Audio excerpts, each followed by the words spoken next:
2021 সালের এসএসসি পরীক্ষার্থীরা তোমাদের রসায়নের অ্যাসাইনমেন্ট নিয়ে আজকে হাজির হয়েছি। তো তোমরা সবাই জানো যে তোমাদের অ্যাসাইনমেন্ট শুরু হয়ে গেছে। তোমাদের 3টি গ্রুপ সাবজেক্টের উপরে টোটাল 24টি অ্যাসাইনমেন্ট তোমাদেরকে তৈরি করতে হবে। আজকে আমরা রসায়নের একদম প্রথম অ্যাসাইনমেন্ট নিয়ে তোমাদের সামনে হাজির হয়েছি। আমি এই ক্লাসটির মাধ্যমে তোমাদেরকে অ্যাসাইনমেন্টের বিষয়টি বুঝিয়ে দেওয়ার চেষ্টা করব এবং তোমরা কিভাবে আনসার করবা সেই বিষয়টা তোমাদেরকে দেখিয়ে দেওয়ার চেষ্টা করব। তো কথা না বাড়িয়ে চলো শুরু করি।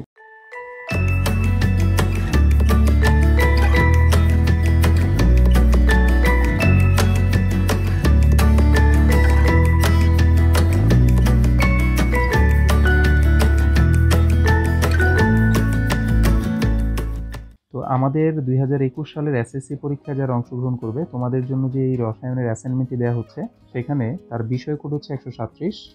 তোমরা এটা একটু ভালোভাবে লক্ষ্য করবা, কারণ তোমাদেরকে অ্যাসাইনমেন্ট জমা দেওয়ার সময় যে কাভার পেজটা তোমাদেরকে জমা দিতে হবে সেখানে কিন্তু বিষয় কোড লিখে জমা দিতে হবে এবং অবশ্যই যাই লিখবা তোমার কভার পেজের মধ্যে সেটা কিন্তু অবশ্যই ইংরেজিতে লিখতে হবে।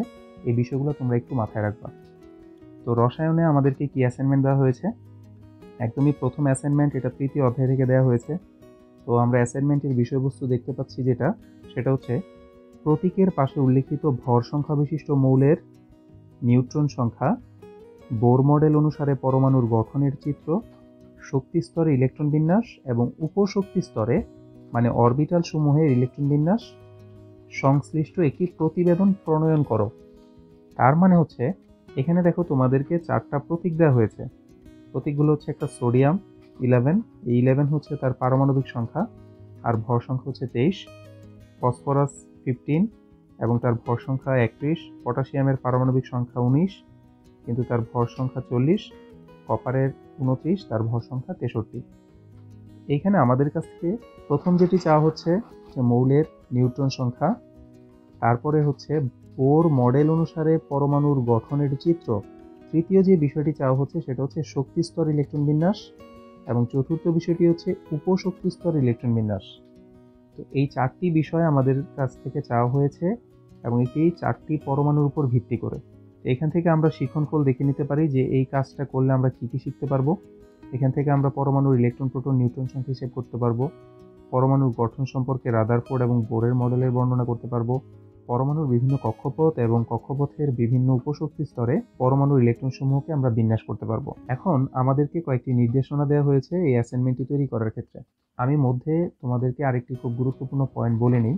অনেক স্টুডেন্ট অ্যাসাইনমেন্ট জমা দিয়ে দেয়, জাস্ট কোনো একটি জায়গা থেকে সে হয়তো দেখলো, সেটা নোট করলো, জমা দিয়ে দিল। আসলে এত সহজভাবে অ্যাসাইনমেন্টটি তোমরা না করে তোমাদেরকে অবশ্যই আমি বলবো একটু বুঝে অ্যাসাইনমেন্টটি তৈরি করবা, কারণ তোমার জীবনের সবচেয়ে গুরুত্বপূর্ণ একটা পরীক্ষা হচ্ছে এসএসসি পরীক্ষা। এবং এসএসসি পরীক্ষার মধ্যে তুমি যদি খামখেয়ালি করো কিংবা খুব ইজিভাবে সবটা নাও তাহলে কিন্তু বিষয়টা সঠিক হবে না। তোমাদের এই অ্যাসাইনমেন্টের জন্য কিন্তু নাম্বার নির্ধারিত করা আছে, আমি একটু পরে সেটা নিয়েও তোমাদের সাথে আলোচনা করব। তার মানে অ্যাসাইনমেন্টটি যদি তুমি খুব সুন্দরভাবে গুছিয়ে না দাও, সঠিকভাবে না দাও, তাহলে কিন্তু সঠিক নাম্বারটা পাবে না। এখানে 1 থেকে 2 বা 3 নাম্বারও যদি তুমি কম পাও তাহলেও তো তোমার লস। তাই আমরা কোনোভাবেই একটা নাম্বারও যেন হাতছাড়া না হয় সেভাবে অ্যাসাইনমেন্ট প্রস্তুত করব। আর সঠিকভাবে অ্যাসাইনমেন্ট প্রস্তুত করার জন্য আমাদেরকে অ্যাসাইনমেন্টে কী কী নির্দেশনা দেওয়া হচ্ছে, কীভাবে লিখতে বলা হচ্ছে, এটাও কিন্তু আমাদের জানা অত্যন্ত জরুরি। তো নির্দেশনাগুলো আমরা দেখার চেষ্টা করি।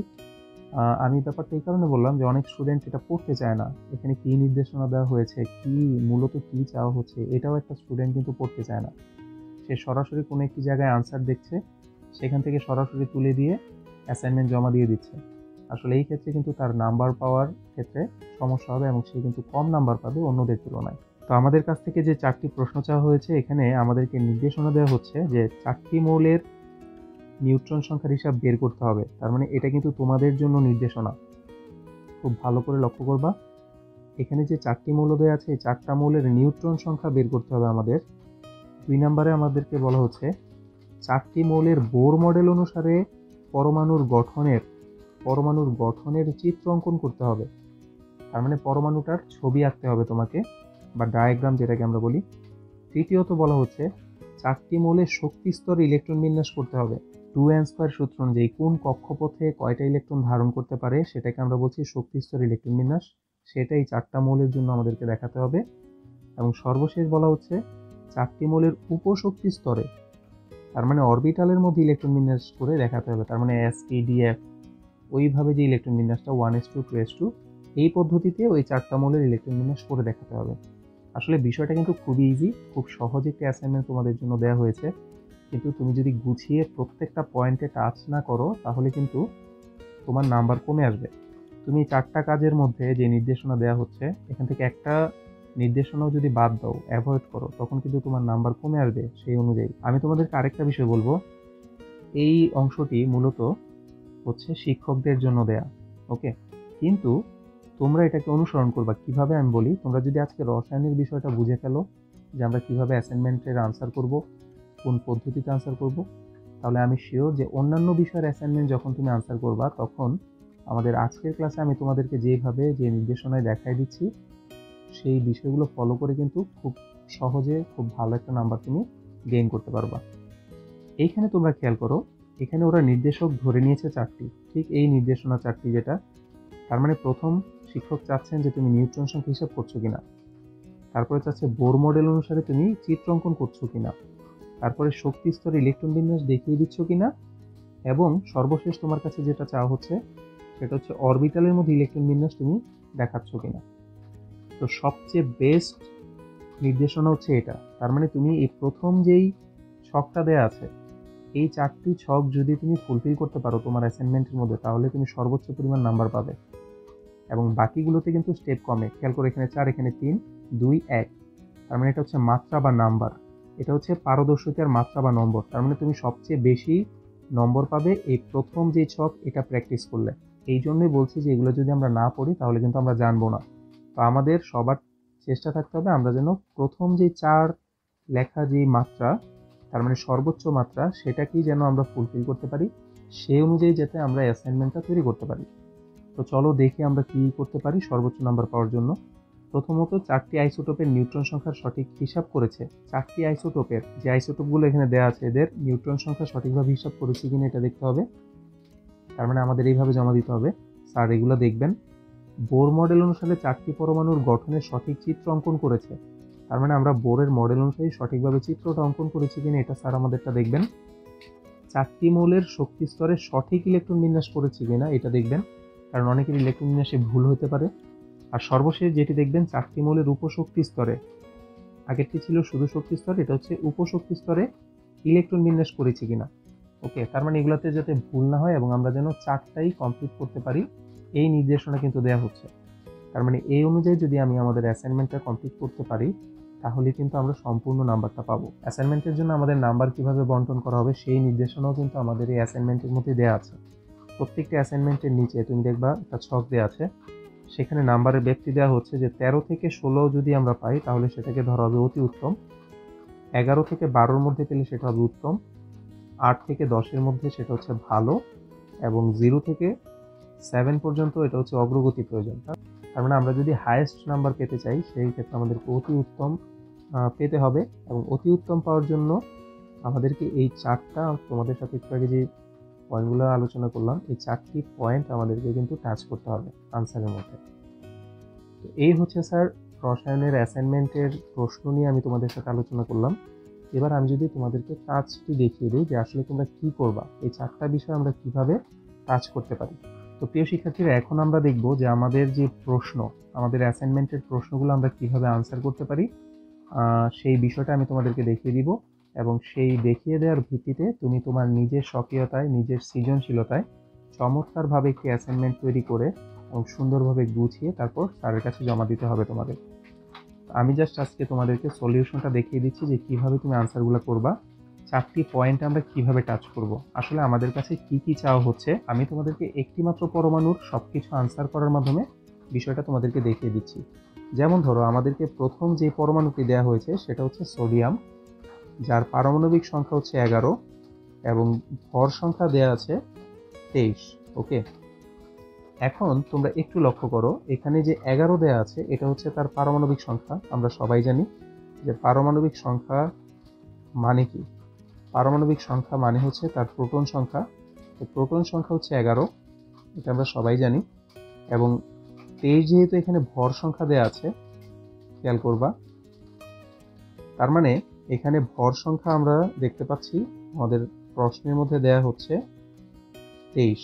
ওকে, এই হচ্ছে ভর সংখ্যা, এবং আমরা সবাই জানি ভর সংখ্যা মানে হচ্ছে প্রোটন সংখ্যা এবং নিউট্রন সংখ্যার যোগফল। তার মানে তুমি যখন তোমার অ্যাসাইনমেন্টটি লিখবা তখন কিন্তু অবশ্যই পারমাণবিক সংখ্যা কাকে বলে এবং ভর সংখ্যা কাকে বলে এই বিষয়গুলো তোমার প্রতিবেদনের মধ্যে উল্লেখ করবা, সুন্দরভাবে গুছিয়ে স্যারদেরকে উপস্থাপন করবা। স্যারদেরকে তুমি বুঝিয়ে দিবা যে পারমাণবিক সংখ্যাই হচ্ছে প্রোটন সংখ্যা, এবং যেহেতু এর পারমাণবিক সংখ্যা 11, তার মানে তার মধ্যে প্রোটন আছে 11টি। এবং ভর সংখ্যার সংজ্ঞা দিবা যে কোনো একটা পরমাণুতে বিদ্যমান প্রোটন এবং নিউট্রন সংখ্যার যোগফলকে আমরা বলি ভর সংখ্যা। যেহেতু এখানে ভর সংখ্যা 23, তার মানে পরমাণুটিতে প্রোটন এবং নিউট্রন টোটাল 23টি আছে। তাহলে এই দুইটি পয়েন্ট থেকে কিন্তু আমি খুব ইজিলি বলতে পারি যে নিউট্রন সংখ্যা তার মানে কত। ওকে, তাহলে নিউট্রন সংখ্যা যদি আমরা বের করতে চাই তাহলে আমরা যেটা করতে পারি সেটা হচ্ছে আমরা ভর সংখ্যা থেকে পারমাণবিক সংখ্যা কিন্তু বিয়োগ করতে পারি, তাই না? ভর সংখ্যা থেকে আমরা কি করতে পারি, পারমাণবিক সংখ্যা বিয়োগ করে ফেলতে পারি, তাহলেই কিন্তু আমাদের নিউট্রন সংখ্যা চলে আসবে। তোমরা লক্ষ্য করো, যেহেতু পারমাণবিক সংখ্যা হচ্ছে তার প্রোটন সংখ্যা এবং ভর সংখ্যা হচ্ছে প্রোটন এবং নিউট্রন সংখ্যার যোগফল, তার মানে এই 23 থেকে 11 বিয়োগ দিলেই কিন্তু আমরা নিউট্রন সংখ্যা পেয়ে যাই। তাহলে সোডিয়াম যে পরমাণু যেটা দেয়া আছে 11, এর নিউট্রন সংখ্যা স্যার কত হবে?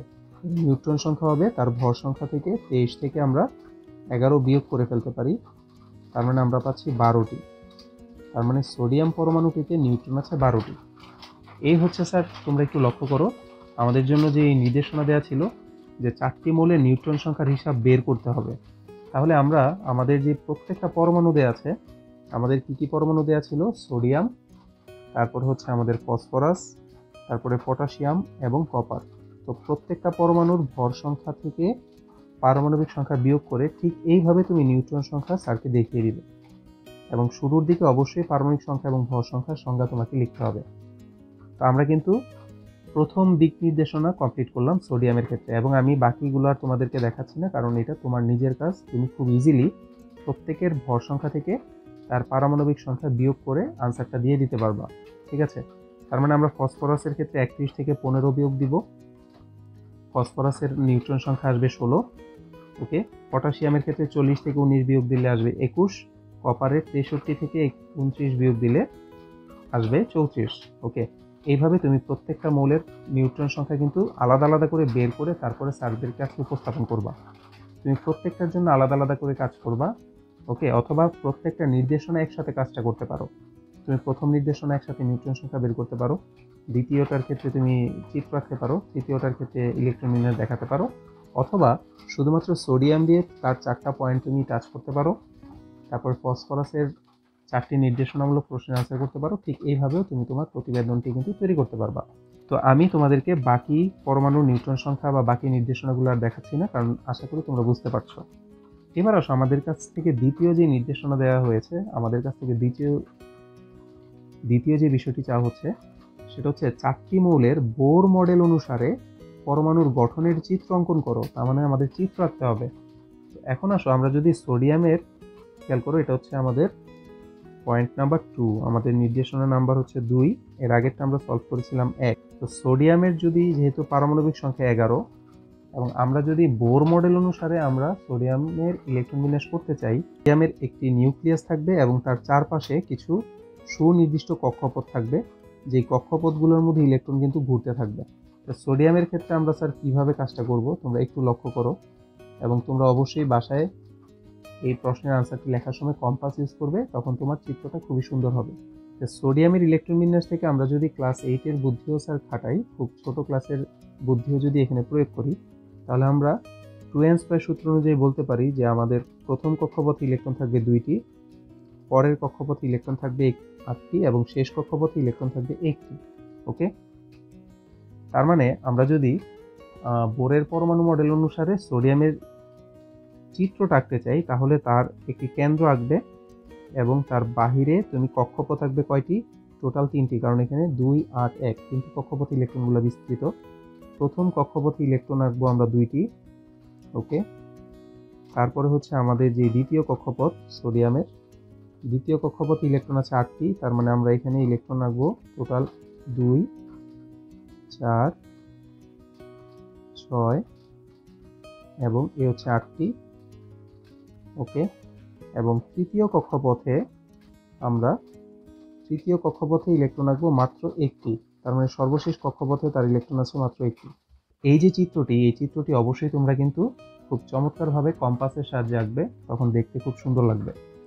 এবং আরেকটা বিষয় উল্লেখ করবে, যেহেতু তোমাকে বোরের মডেলের কথা বলা হচ্ছে, যে বোরের মডেল অনুসারে, তাহলে বোর মডেল সম্পর্কে তুমি একটু সংক্ষিপ্ত কিছু কথা তোমার এই প্রতিবেদনটার মধ্যে বলে বা উল্লেখ করে তারপরে তুমি ইলেকট্রন বিন্যাসটা স্যারদেরকে দেখিয়ে দিবে। ওকে, যেহেতু প্রতিবেদন এবং অনেকটা নাম্বার স্যার তোমার এই অ্যাসাইনমেন্টের মধ্যে জড়িত, তো অনেকে শুধু শর্টকাট চিন্তা করে। শর্টকাট চিন্তা করলে হবে না, একটা অ্যাসাইনমেন্ট কিন্তু অনেক বড় একটা ব্যাপার। মূলত উচ্চশিক্ষার ক্ষেত্রে অ্যাসাইনমেন্টের প্রয়োজনীয়তা অনেক। অ্যাসাইনমেন্টের মাধ্যমে কিন্তু অনেক কিছুই অনেক বড় পরিসরে সলভ করা হয়। তাই আমরা যখন বোর মডেল অনুসারে কোনো পরমাণুর ইলেকট্রন বিন্যাসগুলো আঁকবো, তার চিত্রটা আঁকবো, তখন বোর মডেল সম্পর্কে স্যারদেরকে খুব সামান্য হলে একটা ধারণা দিয়ে তারপরে তুমি এই ছবিগুলো আঁকবা। ঠিক আছে? অবশ্যই কম্পাসের সাহায্যে আঁকবা, তখন দেখবা তোমার ছবিগুলো দেখতে খুব সুন্দর হয়। ঠিক আছে? তো ঠিক এই পদ্ধতিতে তোমরা সোডিয়ামের সাথে ফসফরাসের, পটাশিয়ামের এবং কপারের ইলেকট্রন বিন্যাস এঁকে বোর মডেল অনুসারে তোমরা এটা দেখিয়ে দিবা। এটা হচ্ছে আমাদের দ্বিতীয় যে পয়েন্ট, মানে দ্বিতীয় যে নির্দেশনাটা আমাদের দেওয়া ছিল, যে 4টি মৌলের বোর মডেল অনুসারে তার গঠনের চিত্র অঙ্কন করতে হবে। তার মানে এখানে আমরা বোর মডেল অনুসারে তার চিত্রটি কিন্তু অঙ্কন করলাম। তো বোর মডেল অনুসারে চিত্রটি হচ্ছে এরকম। এইবার স্যার আমরা লক্ষ্য করি, আমাদের কাছে তৃতীয় যে পয়েন্টটি চাওয়া হচ্ছে, তৃতীয় যে বিষয়টি বা নির্দেশনা চাওয়া হচ্ছে, সেটি হচ্ছে 4টি মৌলের শক্তি স্তরে ইলেকট্রন বিন্যাস করতে হবে। আমাদেরকে যে 4টি মৌল দেওয়া হয়েছে তাদের শক্তি স্তরে ইলেকট্রন বিন্যাস করতে হবে। খেয়াল করবে, শুধু শক্তি স্তরে, আর শক্তি স্তরে ইলেকট্রন বিন্যাস করতে হবে। আমরা শক্তি স্তরের ইংরেজি অবশ্য অনেকে জানি, যে অরবিটের মাধ্যমে ইলেকট্রন বিন্যাস করতে হবে, যেটা অলরেডি আমি সোডিয়ামের ক্ষেত্রে করে ফেলেছি, যে 2, 8, 1 এই হচ্ছে শক্তি স্তর ইলেকট্রন বিন্যাসের পদ্ধতি। এই ক্ষেত্রে আমি তোমাদেরকে সাজেস্ট করব, যে তোমরা যারা ইলেকট্রন বিন্যাসটা জানো অরবিটাল পদ্ধতিতে, যেটা আমাদের চতুর্থ পয়েন্টে বলা আছে 1s2 2s2, ওই পদ্ধতিতে ইলেকট্রন বিন্যাস করে তারপরে সেখান থেকে তুমি সংখ্যা এনে শক্তি স্তরে অরবিটের মধ্যে বসিয়ে দিবে। ওকে, আমি তোমাদেরকে একটু ভেঙে বোঝাচ্ছি একটু পরেই। ধরো সোডিয়ামের কথা যেহেতু বলা হয়েছে আমাদের প্রথমে, তাহলে সোডিয়ামের ইলেকট্রন বিন্যাস করতে হবে আমাদের, এবং শক্তি স্তরে ইলেকট্রন বিন্যাস করতে হবে। তাহলে আমি এখানে লিখবো যে তার প্রথম কক্ষপথে ইলেকট্রন থাকবে 2টি, পরের কক্ষপথে 8টি এবং তৃতীয় কক্ষপথে থাকবে 1টি। এবং তোমাদেরকে উল্লেখ করতে হবে যে এই যে তুমি 2টি, 8টি এবং 1টি এটা কোন পদ্ধতিতে পেলে। তো শক্তি স্তরে ইলেকট্রন বিন্যাসের ক্ষেত্রে আমরা যে সূত্রটি প্রয়োগ করি সেটা হচ্ছে 2n² সূত্র। তোমরা সবাই জানো যে এই ক্ষেত্রে প্রথম কক্ষপথে n এর মান যদি 1 হয় তখন সেখানে 2টি ইলেকট্রন থাকতে পারে, n এর মান যদি 2 হয় তাহলে সেখানে 8টি ইলেকট্রন থাকতে পারে। এইভাবে এই পদ্ধতিতে কিন্তু আমরা এই ইলেকট্রন বিন্যাসটা করেছি। এটাকে আমরা বলছি শক্তি স্তরে বা অরবিটের মাধ্যমে ইলেকট্রন বিন্যাস করা। আমরা প্রথম ঘরে 2টি থাকতে পারে, পরের ঘরে 8টি এবং সর্বশেষ কক্ষপথে 1টি থাকতে পারে। কিন্তু ঝামেলাটা তোমাদের যেটা হবে, আমি কিন্তু সোডিয়ামেরটা তোমাদের ক্লিয়ার করলাম, ঠিক একইভাবে তুমি বাকি মৌলের ইলেকট্রন বিন্যাস কিন্তু তোমরা এভাবে দিয়ে দিবা। কিন্তু ঝামেলায় পড়বা হচ্ছে স্যার, যখন ধরো তুমি কি করবা, যে কপারের ইলেকট্রন বিন্যাস করবা। ধরো কপার হচ্ছে 29, তো কপার ইলেকট্রন বিন্যাস তুমি এইরকম 2n² সূত্রে সরাসরি আনসারটা না বসিয়ে এভাবে করলে তোমার ভুল হওয়ার সম্ভাবনা থাকবে। তুমি কপারের ইলেকট্রন বিন্যাসটা আগে করবা একটা রাফ জায়গার মধ্যে। যদি আমরা করি, ধরো আমি তোমাদেরকে এখানেই দেখিয়ে দেওয়ার চেষ্টা করছি, 1s2 2s2 2p6 3s2 3p6, তারপর হচ্ছে 4s2 3d9। এটা হচ্ছে নর্মাল ইলেকট্রন বিন্যাস, কিন্তু আমরা জানি হচ্ছে কপার ইলেকট্রন বিন্যাস একটু ব্যতিক্রম হয়। তার মানে তার সর্বশেষ কক্ষপথে হবে 4s1 3d10। ওকে, এটা হচ্ছে কপার ইলেকট্রন বিন্যাস। এখন তোমরা লক্ষ্য করো যে কপারের প্রথম কক্ষপথে ইলেকট্রন আছে কয়টি। তাহলে কপারের প্রথম কক্ষপথে ইলেকট্রন আছে, খেয়াল করো, 2টি। দ্বিতীয় কক্ষপথে ইলেকট্রন আছে 2 আর 6 টোটাল 8টি। তৃতীয় কক্ষপথে ইলেকট্রন আছে, লক্ষ্য করো এখানেই ঝামেলা, 6 2 8 এবং এখানে খেয়াল করো 3d10, তার মানে এটাও তো তৃতীয় কক্ষপথ। তাহলে টোটাল তৃতীয় কক্ষপথে ইলেকট্রন আছে 18টি এবং চতুর্থ কক্ষপথে ইলেকট্রন আছে 1টি। তার মানে তোমাদের কাছ থেকে যখন এই যে তৃতীয় যে পয়েন্টে শক্তি স্তর ইলেকট্রন বিন্যাসের ব্যাপারটা চাওয়া হবে, তখন তুমি 1:2:2 এটা না দিয়ে তুমি লিখবা 2, 8, 18, 1। ওকে, এটা হচ্ছে শক্তি স্তর ইলেকট্রন বিন্যাস, তোমাদেরকে খেয়াল করতে হবে। আর এই যে আমরা 1:2:2 পদ্ধতিতে করলাম, এটা হচ্ছে উপশক্তি স্তরের ইলেকট্রন বিন্যাস। তার মানে এটা হচ্ছে তৃতীয় পয়েন্ট আমাদের নির্দেশনার মধ্যে, এটা হচ্ছে 3 নাম্বার পয়েন্ট শক্তি স্তরের ইলেকট্রন বিন্যাস করার পদ্ধতি। আর এটা হচ্ছে 1:2:2 পদ্ধতিতে যেটা করলাম, সেটা হচ্ছে আমাদের যে চতুর্থ পয়েন্টে চাওয়া হচ্ছে উপশক্তি স্তরে, যেটাকে বলা হচ্ছে অরবিটাল সমী ইলেকট্রন বিন্যাস করতে হবে যেটা। এই হচ্ছে তোমাদের রসায়নের অ্যাসাইনমেন্টের পয়েন্টগুলা। আমি তোমাদেরকে বুঝিয়ে দেওয়ার চেষ্টা করলাম যে তোমরা আসলে কিভাবে আনসার করবা, এই 4টা বিষয় তোমরা কিভাবে মাথায় রেখে খুব সুন্দরভাবে গুছিয়ে গুছিয়ে প্রশ্নগুলোর আনসার করবা। তাহলে আমি আবার যদি ছোট্ট করে তোমাদের জন্য সামারাইজ করি ক্লাসটি, সেটা হচ্ছে আমাদেরকে প্রধানত এই 4টি মৌল দেওয়া আছে, তাদের পারমাণবিক সংখ্যা এবং ভর সংখ্যা দুইটাই দেওয়া আছে। কারণ 1 নাম্বার পয়েন্টে আমরা প্রত্যেকের ভর সংখ্যা থেকে তার পারমাণবিক সংখ্যা বিয়োগ করে খুব ইজিলি নিউট্রন সংখ্যা বের করতে পারি। এভাবে 4টি পরমাণুরই নিউট্রন সংখ্যা বের করতে হবে। এটা হচ্ছে পয়েন্ট নাম্বার 1। দ্বিতীয়ত আমরা যেটা করব, পরমাণুর ইলেকট্রন বিন্যাস করার মাধ্যমে তার বোর পরমাণু মডেল অনুসারে আমাদের কাছ থেকে চিত্র চাওয়া হচ্ছে। তো সেই ক্ষেত্রে আমরা ডায়াগ্রাম আঁকার সাহায্যে একটা নিউক্লিয়াস আঁকবো, তারপর কোন কক্ষপথে কয়টি ইলেকট্রন থাকে সেটা খুব সুন্দরভাবে গুছিয়ে স্যারদের কাছে জমা দিব। এক্ষেত্রে অনেক স্টুডেন্টের মনে প্রশ্ন জাগতে পারে যে চিত্রকে আমি কলম দিয়ে আঁকবো নাকি পেন্সিল দিয়ে। তো এই ক্ষেত্রে স্যার তোমরা স্বাধীন, অ্যাসাইনমেন্ট কিন্তু তুমি খুব চমৎকারভাবে করতে পারো, এটা তোমার হাতে সম্পূর্ণ, তুমি সম্পূর্ণ স্বাধীনভাবে, এটা বলাই হয়েছে তোমার স্বকীয়তা, তোমার নিজের সৃজনশীলতা, তুমি যত সুন্দরভাবে উপস্থাপন করতে পারো। তুমি ভিন্ন কালারের কলম ব্যবহার করতে পারো, পেন্সিল ইউজ করতে পারো, কাটা কম্পাস ব্যবহার করে এটা খুব সুন্দরভাবে বৃত্তগুলো আঁকতে পারো, ইলেকট্রনগুলার কালার করতে পারো, তুমি নিউক্লিয়াসের কালার ভিন্ন করতে পারো। তার মানে তুমি যত সুন্দরভাবে চিত্রটা আঁকতে পারো ততই কিন্তু তোমার ভালো মার্কস পাওয়ার সম্ভাবনা বেড়ে যাবে। তো দ্বিতীয় পয়েন্টে আমাদেরকে চিত্র আঁকতে হবে প্রত্যেকটা পরমাণুর জন্যই। তার মানে ঠিক এই পদ্ধতিতেই আমরা সোডিয়াম, ফসফরাস, পটাশিয়াম এবং কপারের চিত্র আঁকবো। এবং এখানে আনসার করার সময় স্যারদেরকে অবশ্যই বোরের মডেল সম্পর্কে সামান্য ধারণা দিবা। প্রথম প্রশ্নের আনসার করার সময় অবশ্যই পারমাণবিক সংখ্যা এবং ভর সংখ্যা কী এবং কিভাবে আমরা নিউট্রন সংখ্যাটা বের করছি এই বিষয়ে স্যারকে ধারণা দিবা। তৃতীয় পয়েন্টে আমাদের কাছ থেকে চাওয়া হচ্ছে যে শক্তি স্তরে ইলেকট্রন বিন্যাস কিভাবে করব। তার মানে 2n² সূত্র মাথায় রেখে 2n² সূত্রের মাধ্যমে প্রথম কক্ষপথে 2টি, পরের কক্ষপথে 8টি, এরপরে একটি, এই পদ্ধতিতে আমাদের কাছ থেকে ইলেকট্রন বিন্যাস চাওয়া হচ্ছে। এবং সর্বশেষ চতুর্থ পদ্ধতিতে SPDF এর মাধ্যমে আমরা যে ইলেকট্রন বিন্যাসের পদ্ধতিটা জানি, এটা তোমরা সবাই জানো, খুব ইজি। এই পদ্ধতিতে ইলেকট্রন বিন্যাসটা চাওয়া হচ্ছে। তো এই হচ্ছে স্যার পয়েন্ট, এই হচ্ছে আমাদের রসায়নের প্রথম যে অ্যাসাইনমেন্ট 2021 সালের SSC পরীক্ষার্থীদের জন্য দেওয়া হয়েছে, সেই বিষয়ে তোমাদের সাথে একটু আলোচনা করলাম, সহজভাবে একটু দিক নির্দেশনা দেওয়ার চেষ্টা করলাম, কিভাবে অ্যাসাইনমেন্ট লিখলে ভালো করতে পারবা সেটা দেওয়ার চেষ্টা করলাম। এছাড়া এই বিষয়ে বাইরে অ্যাসাইনমেন্ট আসলে কীভাবে তুমি সুন্দরভাবে লিখবা বা অ্যাসাইনমেন্টের বিষয়ে তোমার যদি কোনো প্রশ্ন থাকে, আমি আরেকটি ভিডিও লিঙ্ক আমার আই কার্ডে কিংবা ডেসক্রিপশন বক্সে দেওয়া থাকবে, তোমরা সেই ভিডিওটিও দেখে নিতে পারো। এবং সামনে আরও যে বিষয়গুলো আমাদের বিশেষ করে বিজ্ঞান ভিত্তিক বিষয়ের উপরে যে অ্যাসাইনমেন্টগুলো আসবে সেগুলোর বিষয়ে দিক নির্দেশনা দেওয়ার আমি চেষ্টা করব। তো যদি ভালো লাগে তাহলে অবশ্যই লাইক করবা, কমেন্ট করবা এবং চ্যানেলটি সাবস্ক্রাইব করে রাখতে ভুলবা না। তো তোমাদের সাথে আবার কোনো একটি গুরুত্বপূর্ণ বিষয় নিয়ে, আবার কোনো একটি বিষয়ের অ্যাসাইনমেন্টের দিক নির্দেশনা নিয়ে, কিংবা SSC পরীক্ষায় তুমি কীভাবে আরও ভালো করতে পারো এই বিষয়ে কিছু টিপস নিয়ে তোমাদের সাথে আবার দেখা হবে। সবাই ভালো থাকো, সবাইকে অসংখ্য ধন্যবাদ। আবার কোনো একটি গুরুত্বপূর্ণ ক্লাসে তোমাদের সাথে আবার দেখা হবে।